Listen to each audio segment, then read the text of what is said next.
Boycott China कहने में आसान है लेकिन प्रैक्टिकल नहीं है। चाइनीज प्रोडक्ट का ऑप्शन क्या है?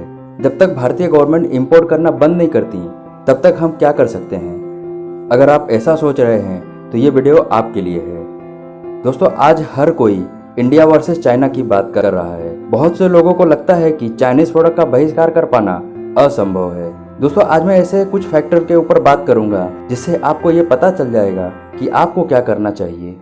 Fact number 1, manufacturing. दोस्तों, जैसा कि हम सब जानते हैं कि दुनिया में हर 5 में से 1 प्रोडक्ट चाइना बनाती है। चाइना दुनिया का सबसे बड़ा मैन्युफैक्चरर देश है।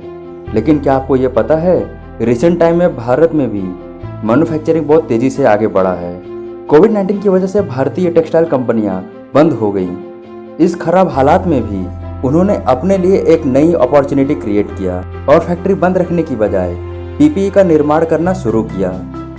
दोस्तों, आज विश्व में भारत पीपीई प्रोडक्शन में दूसरा सबसे बड़ा देश बन गया है, जहां हर रोज 4.5 लाख से ज़्यादा पीपीई का निर्माण भारत करता है। लगता असंभव है लेकिन सच है, फैक्ट है। Fact number 2, health care. दोस्तों, चाइना ने इस कोविड-19 पीरियड में दूसरे देशों को सब standard faulty corona virus test kit supply किया और उससे प्रॉफिट भी कमाया।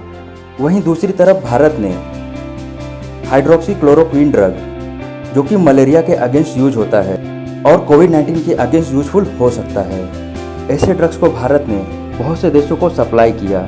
यहाँ तक कि सिर्फ अमेरिका को 50 मिलियन पिल से भी ज़्यादा सप्लाई किया।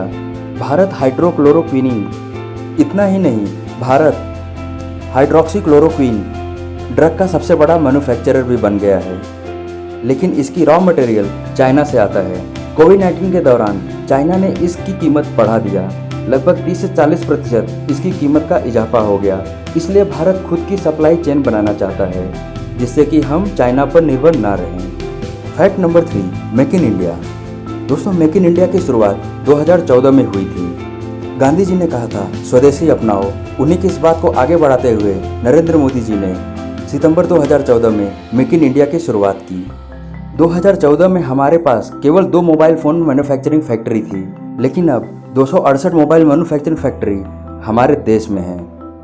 इतना ही नहीं, दुनिया की सबसे बड़ी मैन्युफैक्चरिंग फैक्ट्री सैमसंग की इंडिया में ही है। दोस्तों, ये सब मेक इन इंडिया के तहत सफल हुआ। लगता असंभव है लेकिन सच है, फैक्ट है। Fact number 4, vocal for local. दोस्तों, कोविड-19 की वजह से आज बहुत से देश चाइना से नाराज हैं। 300 से ज़्यादा कंपनियां चाइना छोड़कर भारत में आना चाहती हैं। इसके लिए उन्होंने भारतीय गवर्नमेंट से बातचीत भी की है। इसलिए हमारे प्रधानमंत्री नरेंद्र मोदी जी ने वोकल फॉर लोकल का नारा दिया है। उन्होंने कहा है, लोकल ब्रांड्स का ज़्यादा इस्तेमाल करिए, ज़्यादा बढ़ावा दीजिए ताकि वो आगे चलकर बड़े ब्रांड्स बन सकें। भारत को अभी लंबा सफ़र तय करना है और हम जानते हैं कि एक दिन में हम चाइनीज़ प्रोडक्ट का बहिष्कार नहीं कर सकते। जी हाँ दोस्तों, मैं ये मानता हूँ कि हमारे देश में इलेक्ट्रिसिटी की समस्या है, इंफ्रास्ट्रक्चर की कमी है, लेकिन ये भी एक सच्चाई है कि हमारे देश में प्रतिभा की कोई कमी नहीं है। मैन्युफैक्चरिंग चाइना से शिफ्ट होने वाला है, ये बात बहुत से देशों को पता है और वो लोग इस अपॉर्चुनिटी को पकड़ना चाहते हैं। और अगर भारत ने अपने कमियों को दूर नहीं किया तो भारत एक बड़ा मौका गंवा देगा। दोस्तों, आज टेक्सटाइल कंपनी से लेकर फॉरेन कंट्री के गवर्नमेंट तक सब रियलाइज कर चुके हैं कि आने वाले कुछ सालों में भारत चाइना का अल्टरनेटिव बन सकता है।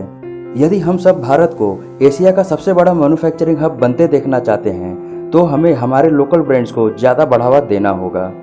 दोस्तों, चाइना हमसे ही पैसे कमाकर हमारे देश को बार बार आंखें दिखाता है। इसीलिए सोनम वांगचुक सर ने चाइनीज प्रोडक्ट्स का बहिष्कार करने के लिए कहा है और मैं उनके इस बात को सपोर्ट भी करता हूँ। क्या आप सोनम वांगचुक सर को सपोर्ट करते हैं? यदि हाँ, तो मेरे इस वीडियो को लाइक और शेयर जरूर करें और अपना बहुमूल्य समय देने के लिए धन्यवाद।